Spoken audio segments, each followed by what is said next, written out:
warahmatullahi wabarakatuh. Hai semuanya, Perkenalkan, nama saya Afirotus Saadia dan teman saya Rahma Fadilatul Laili.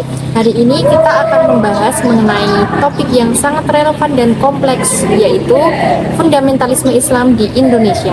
Sebagai negara dengan mayoritas penduduk muslim terbesar di dunia, pertanyaan mengenai bagaimana fundamentalisme mengangkat di tengah-tengah masyarakat kita itu sangat penting sekali.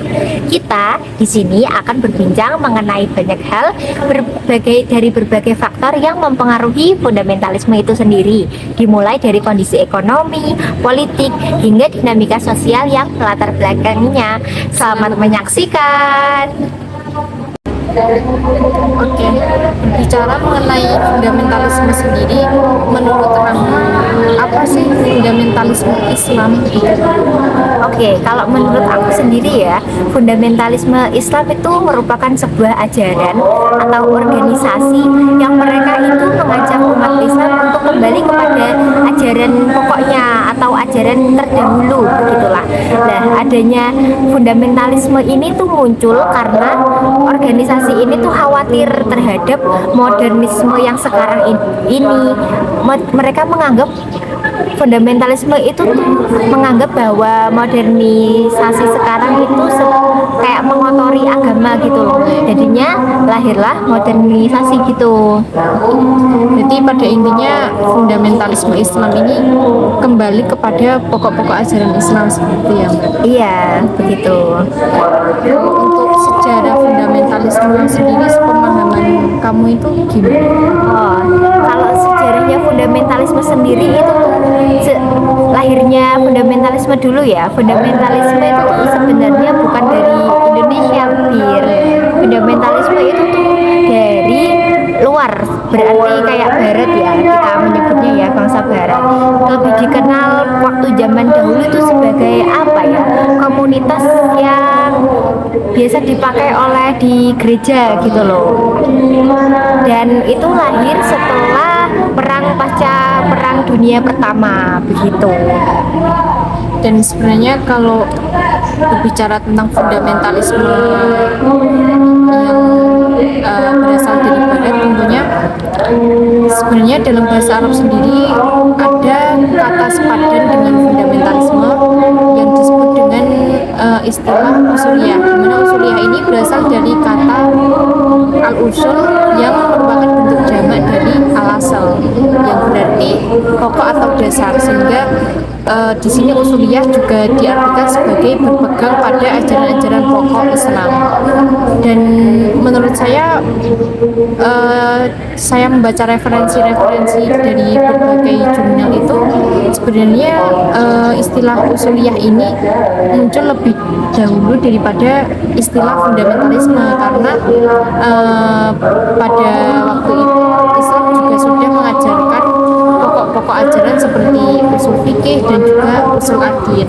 Dan fundamentalisme Islam itu bukan hanya sekedar ajaran-ajaran dohir seperti memanjangkan jenggot ataupun juga memakai cadar ya, tapi dalam negara-negara Islam, fundamentalisme Islam ini lebih condong ke kebangkitan Islam ya, dan mereka juga ada kaum yang menolak adanya fundamentalisme karena banyak yang menganggap bahwa fundamentalis itu fanatik terhadap agamanya, sehingga juga ada ulama yang menolak kata atau istilah fundamentalisme itu sendiri. Oke, ini aku mau sedikit menambahi ya tentang sejarah dari fundamentalisme itu tadi. Selain dari sejarahnya, fundamentalisme juga itu tuh ada beberapa pembentuk dasar dari fundamentalisme. Yang pertama itu seperti statisme. Artinya di sini tuh fundamentalisme sangat penolakan gitu loh terhadap segala sesuatu bentuk penyesuaian atau perkembangan. Jadinya dia tuh kayak kaku banget gitu loh. Kemudian dasar yang berikutnya itu kembali kepada masa lalu lah, seperti yang saya bicarakan tadi ya. Pada pengertian dari fundamentalisme sendiri itu tuh berarti kembali pada masa lalu, ajaran-ajarannya yang dimaksud ya itu. Kemudian pembentukan dasar yang ketiga itu tidak toleran. Nah, maksudnya dari tidak toleran itu tertutup, terus ada yang fanatisme mazhab juga. Oke, menurut Abir sendiri, kalau perbedaan kan pasti ada beberapa Iya, perbedaan antara fundamentalisme dan radikal. ya. Kalau menurut saya sendiri sebenarnya fundamentalisme dan radikal ini bisa menjadi satu kesatuan ketika kemudian ada kelompok-kelompok fundamentalisme yang mereka ini berlaku ekstrim, berlaku keras terhadap apa yang menjadi tujuannya. Seperti itu ya. Contoh simpelnya yang ada di Indonesia seperti Front Pembela Islam atau FPI itu juga bisa dikatakan fundamentalisme yang radikal sih menurut saya. Kalau menurut kamu sendiri gimana, Rahma? Oh, kalau menurut aku sendiri sih pasti beda ya. Kalau menurutku ini ya, fundamentalisme sendiri, radikalisme Islam sendiri. Kenapa aku bilang bisa beda? Karena kalau menurutku fundamentalisme itu tuh berfokus pada beberapa bagian dan radikalisme juga berfokus pada beberapa bagian. Contohnya pada fundamentalisme itu pertama fokus pada keagamaan. Artinya itu fundamentalisme itu cara menyebarkannya melalui jaringan dakwah Islamiyah begitu. Berbeda dengan radikalisme. Kalau radikalisme itu cenderung menyebarkannya itu lebih ke politik, sehingga dia itu pasti berbau-bau politik gitu. Artinya kayak melalui jaringan jihad yang itu pasti senafas dengan kekuatan politik itu tadi, Bir. Kemudian fundamentalisme itu menurutku masih menjaga tradisi ya, berbeda dengan radikalisme. Maksud dari menjaga tradisi ini tuh mereka apa ya, menjaga tentang budaya mereka, tentang yang pernah ada di mereka pelajari sebelum-sebelumnya lah begitu intinya. Berbeda dengan radikalisme. Kalau radikalisme itu tuh sangat apa ya, menolak kompromi. Terutama radikalisme malah memilih terhadap ajaran, iya, memilih jalan kekerasan begitu. Mereka menggunakan kekerasan dan mencapai tujuannya itu menggunakan kekerasan tersebut begitu, Bir. Ini kemudian apa ya, berkaitan dengan apakah fundamentalisme itu baik atau tidak. Dan secara keseluruhan memang fundamentalisme itu dikatakan baik karena secara gamblang sendiri fundamentalisme ini kembali ke ajaran-ajaran pokok Islam, dan tentunya itu juga membersihkan ajaran-ajaran pokok yang sebelumnya menyeleweng seperti adanya tahayul dan juga musyrik. Nah, namun argumen yang mengatakan bahwa fundamentalisme ini tidak baik dapat kita lihat dalam beberapa kasus, seperti yang pertama ada fundamentalisme yang mengarah pada ekstremisme dan kekerasan tadi yang sudah disebutkan tadi. Beberapa kelompok fundamentalisme tentunya bisa menggunakan cara-cara kekerasan untuk mencapai tujuan mereka, yang kemudian dapat mengancam perdamaian dan juga persatuan di Indonesia. Kemudian adanya sikap intoleransi dan eksklusivisme. Fundamentalisme seringkali juga dikaitkan dengan ajaran-ajaran atau bukan ajaran sih, kayak semacam perilaku intoleran gitu. Perilaku intoleransi terhadap pandangan dan praktik yang berbeda. Tentunya ini juga dapat menyebabkan diskriminasi dan juga konflik antar agama. Selain itu juga adanya penolakan terhadap modernitas yang sudah kamu sebutkan tadi. Tentunya juga itu sangat menghambat bagi kemajuan dalam bidang sains, hak asasi manusia, dan perkembangan ekonomi di Indonesia bagi kaum Islam utamanya. Sangat kompleks sekali ya, Bir. Iya, tentu itu. Oke, selanjutnya mengacu pada fundamentalisme ini, apakah mempengaruhi kehidupan sehari-hari lah? Menurut kamu apakah itu mempengaruhi? Sangat-sangat mempengaruhi ya, Bir. Kalau menurut aku tuh kayak contoh aja deh dalam penggunaan teknologi. Iya. Kan fundamentalisme itu kan sangat-sangat menolak adanya westernisasi ya, kayak modernisasi ya dari barat itu. Contohnya seperti internet, media sosial. Itu kan di zaman yang sekarang itu pada mungkin generasi kita ya, itu kan dianggapnya hal yang lumrah biasa begitu. Tapi berbeda dengan fundamentalisme. Mereka menganggap hal seperti itu tuh merupakan bentuk yang mengubah gitu loh. Kan fundamentalisme tadi kan tidak mau ya kalau tentang ajaran-ajaran agama Islam Iya. itu berubah atau apa. Jadi fundamentalisme ini tuh sangat-sangat menolak itu adanya sosial media ataupun internet. Kemudian mengenai pengaruh budaya juga, fundamentalisme itu tuh mempengaruhi budaya dengan cara menolak. Nah, zaman sekarang kan banyak banget toh, ya kan? Iya. Pada generasi muda tuh malah suka lebih ke budaya barat mungkin Iya, ya iya. itu lah. Pada fundamentalisme ini tuh mereka juga menurutku ada sisi positifnya juga ya kalau dalam hal ini tuh Apa itu? menolak budaya barat sehingga dia kan Oh jadi iya iya. menerima budayanya sendiri ya untuk mengembangkan budayanya dia sendiri meskipun ada sisi negatifnya juga. Jadi takutnya jika tidak menggunakan media luar mah jadi kurang berkembang mungkin ya, itu sisi negatifnya. Kalau sisi positifnya mungkin dia lebih bisa mengembangkan budayanya sendiri begitu. Nah, kemudian dari pendidikan, kalau pendidikan fundamentalisme itu tuh mengajarkan penafsiran harfiah terhadap teks atau kitab suci, mungkin dalam hal ini tuh Al-Quran ya, itu tuh sangat-sangat mempengaruhi menurutku, karena sebagai pendidik, sebagai yang mencari ilmu mungkin banyak yang apa ya, penafsirannya tuh kurang paham gitu Iya. loh. Jadinya mereka takutnya salah penafsiran. Hanya apa ya? Mengeneralisasikan Iya. satu penafsiran itu. Iya, mengeneralisasikan, jadinya dianggap kalau itu ya udah itu gak bisa ditolerir begitu. Oke. Saya setuju dengan pendapat kamu karena misal ini ada doktrin-doktrin mengenai seorang pemimpin harus laki-laki yang isu-isu seperti itu mungkin akan menyampingkan hak-hak Perempuan, iya, iya. hak perempuan sendiri. Dan menurut saya hal-hal tersebut perlu apa ya, perlu diatasi sih. Karena juga fundamentalisme itu nggak melulu tentang kayak gitu yang ajaran-ajaran pokok, tapi harus juga kita pahami secara detail gitu. Iya. Oke, kalau menurut Abir sendiri, fundamentalisme Islam itu selalu terkait dengan kekerasan atau enggak sih? Tidak selalu, menurut saya tidak selalu, karena beberapa kelompok fundamentalisme yang menganggap bahwa tujuannya itu harus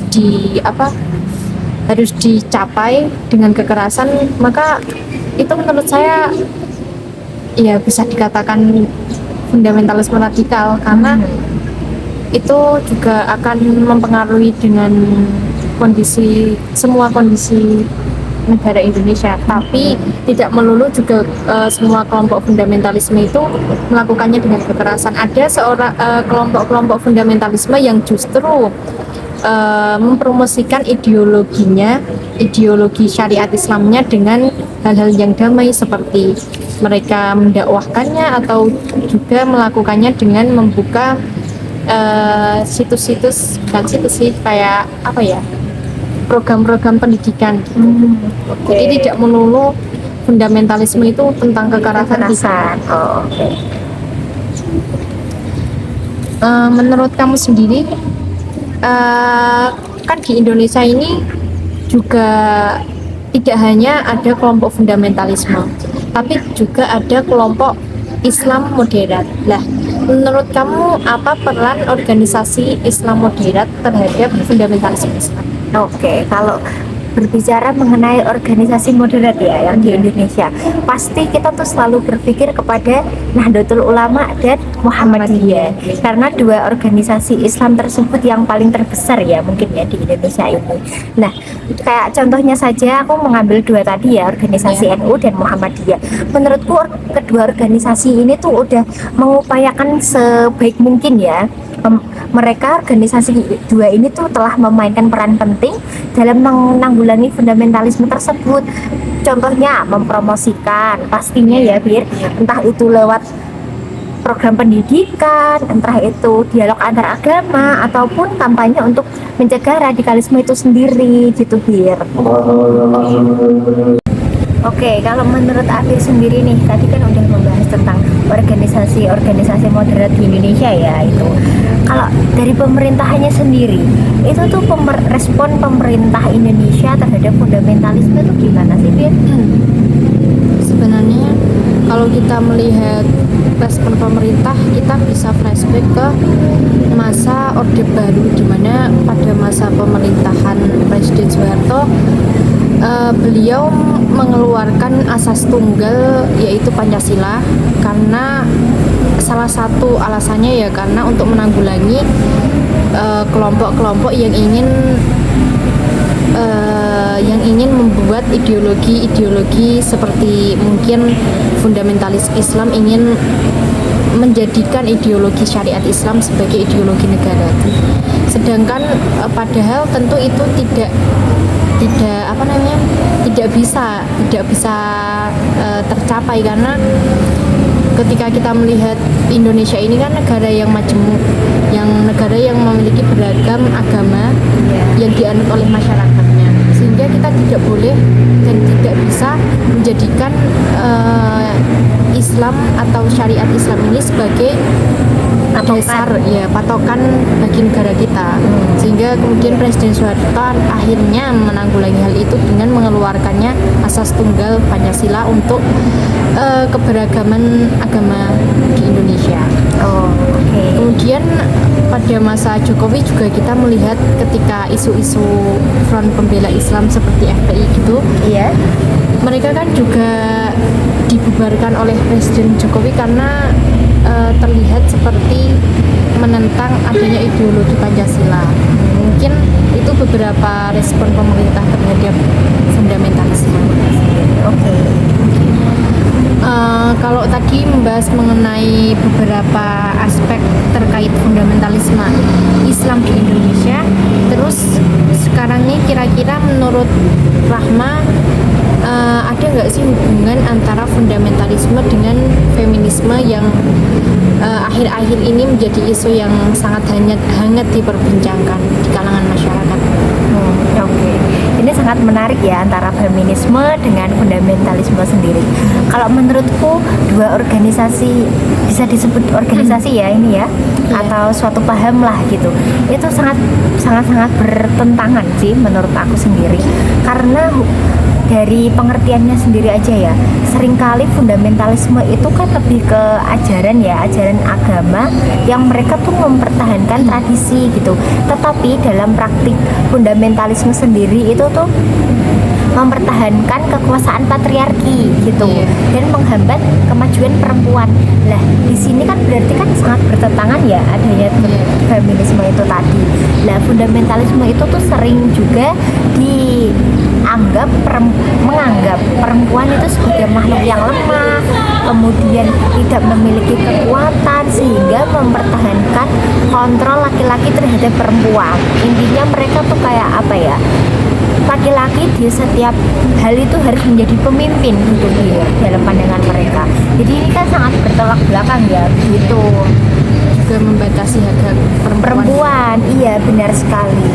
Nah, dalam beberapa kasus tuh fundamentalisme Islam bahkan menganggap feminisme itu sebagai sesuatu yang bertentangan dengan ajaran Islam itu sendiri, dengan mereka tuh memproklamirkan politik anti feminisme, kemudian anti pluralisme dan anti humanisme gitu. Jadinya saling bertolakan lah intinya kedua paham ini gitu Bir. Kalau kamu mau menambahi atau gimana? Kalau aku setuju sama pendapat. Emang sangat bertentangan banget, dan justru fundamentalisme ini menyingkirkan hak-hak dari perempuan. Sama pendapatku. Iya. Terus tadi kan kita menyinggung fundamentalisme di Indonesia. Nah, aku mau tanya nih, kira-kira contoh dari organisasi Islam fundamentalis bisa disebutkan mungkin? Oke, kalau sepengetahuan aku ya, ini tuh ada beberapa gerakan-gerakan ini tuh yang dipengaruhi oleh fundamentalisme itu tadi, seperti yang kamu tadi pernah bilang ya, dan sempat disinggung itu FPI, Front Pembela Islam, kemudian Hizbut Tahrir Indonesia atau HTI, dan ada juga Laskar Jihad gitu Bir. Oke. Memang fundamentalisme Islam ini sangat mempengaruhi banget terhadap munculnya gerakan-gerakan Islam radikal. Iya, iya benar sekali. Kemudian kalau kita kan dari awal tadi udah membahas fundamentalisme ya Bir. Kalau menurutmu ini dari dampak yang ditimbulkan fundamentalisme itu apa aja sih menurut kamu terhadap agama Islam terutama di Indonesia ya? Karena Indonesia mayoritas agamanya Islam, itu menurut kamu gimana? Kalau menurut saya sendiri sebenarnya fundamentalisme ini bisa berdampak negatif terhadap keterikatan agama Islam dengan agama-agama lain. Contohnya seperti ini, ketika ada kelompok atau seorang Islam fundamentalis, dia kemudian menganggap bahwa agamanya paling benar dan berlaku fanatik hingga menolak akan kehadiran agama-agama lain. Ya memang benar adanya kalau kita membenarkan agama kita yang paling benar. Cuman yang salahnya itu ketika seseorang itu tidak mau berlaku moderat, dia intoleran, bahkan menyalahkan agama-agama lain karena ingin membela agamanya sendiri. Itu tentu gimana ya, akan membuat ketegangan antar umat beragama, juga akan menimbulkan konflik antar umat beragama. Iya, gitu. Oke, apalagi di Indonesia ini kan banyak ya sekali agama-agama ya. Takutnya malah antar agama nanti bertentangan lah, atau ada masalah apalah begitu. Oke. Karena kan kita juga negara yang beragam suku dan budaya, kita juga nggak boleh kayak terlalu fanatik terhadap suatu ajaran yang kita pahami, itu enggak. Iya.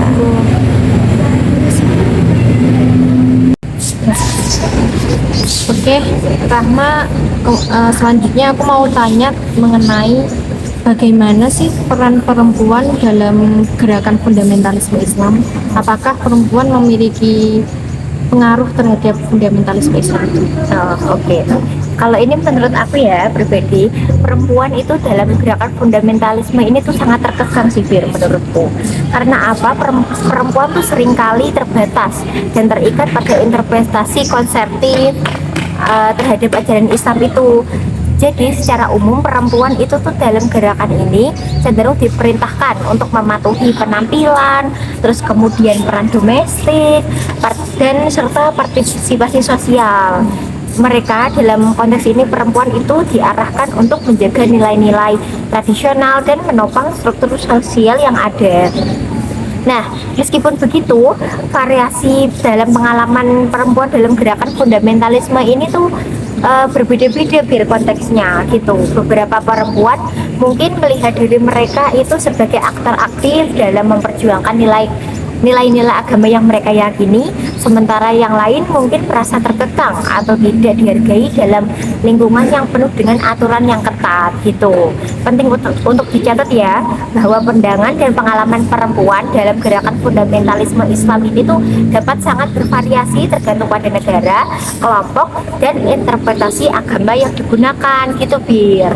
Jadi kayak bermacam-macam ya, dari tergantung konteksnya gitu.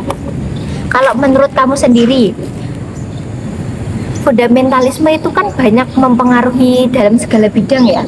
Kalau menurutmu sendiri, fundamentalisme pada hak asasi manusia itu gimana, Bir? Menurutku fundamentalisme Islam sangat mempengaruhi terhadap hak asasi manusia.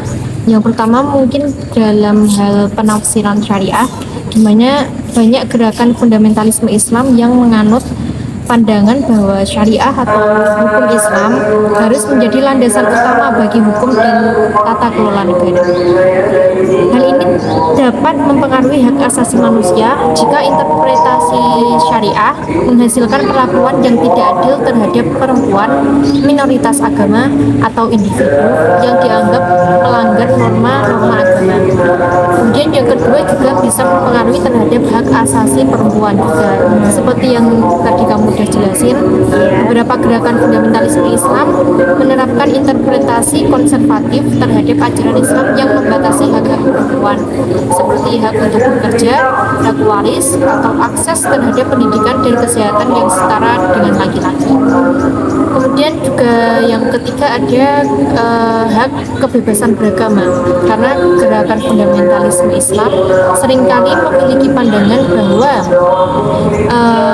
kebebasan beragama dengan mengharuskan atau membatasi kegiatan keagamaan minoritas atau non-muslim.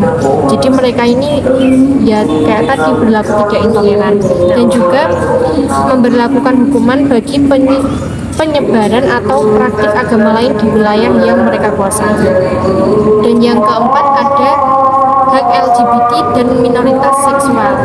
Banyak gerakan fundamentalis Islam menentang hak-hak LGBT dan seringkali mendorong diskriminasi dan kekerasan terhadap individu yang identitas atau orientasi seksualnya bertentangan dengan norma-norma agama yang mereka anut.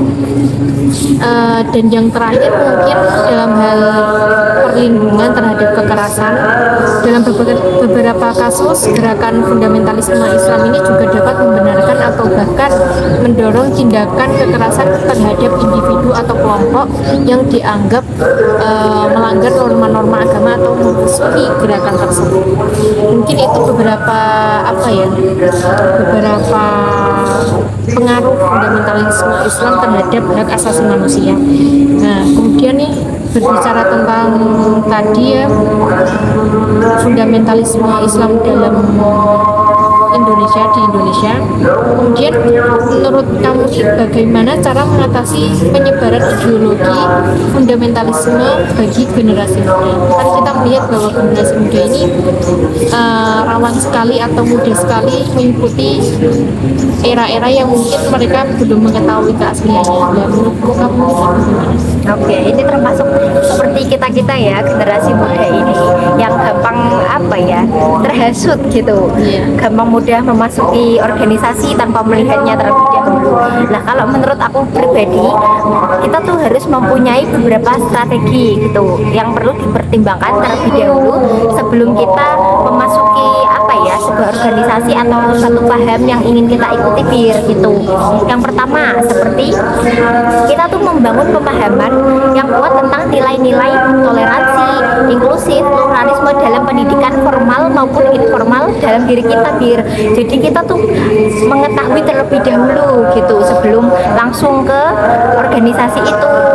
Begitu kita bisa melakukan melihat melalui kurikulum yang mempromosikan pemahaman tersebut yang pasti kan biasanya ada info terkait itu ya, jadi kita harus mendalami terlebih dahulu lah gitu. Kemudian adanya pemberdayaan komunitas. Nah, ini kan berarti mendorong partisipasi aktif dan pemberdayaan generasi muda dalam kegiatan sosial ya. Enggak hanya kegiatan sosial juga sih, ada ekonomi juga sama politik. Nah, pemberdayaan komunitas ini tuh biasanya membantu mereka memiliki peran yang penting dalam membangun masyarakat, sehingga mereka tuh generasi muda ya khususnya merasa terpanggil untuk mencari identitas, kemudian mereka tuh tahu gitu tujuan mereka apa gitu Kemudian ada juga pemantauan dan intervensi, mengembangkan strategi untuk memantau dan memberikan intervensi terhadap indikasi awal radikalisasi atau perilaku yang mengarah pada fundamentalisme. Nah, ini tuh biasanya peran-peran ini tuh digunakan oleh keluarga. Jadi keluarga tuh memberi arahan terlebih dahulu kepada kita yang sebagai generasi muda ya, yang belum mempunyai pengalaman banyak lah gitu. Jadi keluarga tuh harus andil, harus ikut serta untuk memberitahu kita gitu. Kemudian ada juga media sosial dan literasi digital. Kalau dalam sekarang ini kan kita sudah tidak asing lagi ya Bir dengan media sosial dan literasi digital, kayak berbagai apa ya, Berbagai bidang bisa kita bisa kita akses dengan mudah. Jadi kita tuh bisa menggunakan hal itu untuk mencari informasi terkait dengan organisasi atau paham tersebut. tapi Gitu. kita juga harus bisa pintar-pintar untuk memilah dan memilih akses literasi tersebut. Nah, iya benar juga. Kemudian ada juga kemitraan antar lembaga. Nah, kalau antar lembaga ini kan biasanya dari pihak pemerintah, kemudian lembaga pendidikan, agama, atau organisasi masyarakat sipil.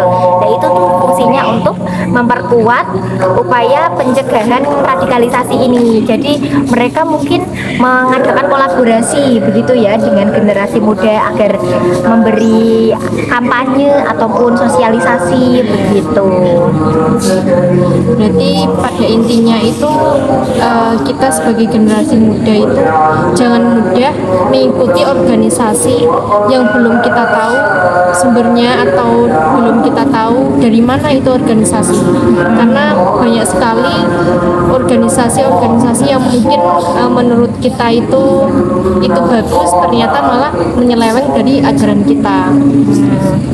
Pesan kami buat para generasi muda, jangan cuman mau ikut FOMO-FOMOan aja, tapi juga harus melihat berbagai aspek yang kita ikuti, dan juga yang paling penting ini harus pintar untuk memilah dan memilih apa yang kita ikuti, karena belum tentu yang kita ikuti ini benar. Ya, begitu. Dan kamu juga mah, kalau semisal aku ataupun teman-teman lain ada yang salah jalur, kita bisa saling mengingatkan Ya, benar sekali begitu. Sekian podcast dari kita. Mohon maaf bila ada kekurangan kata atau kekurangan materi, atau bahkan ada salah dalam penyampaian materi. Kami mohon maaf yang seterus-terusnya. Kami akhiri. Saya Rahma Fadilatul Laili. Dan saya Abdurrahman Sadah. Terima kasih banyak. Wassalamualaikum warahmatullahi wabarakatuh. Dadah.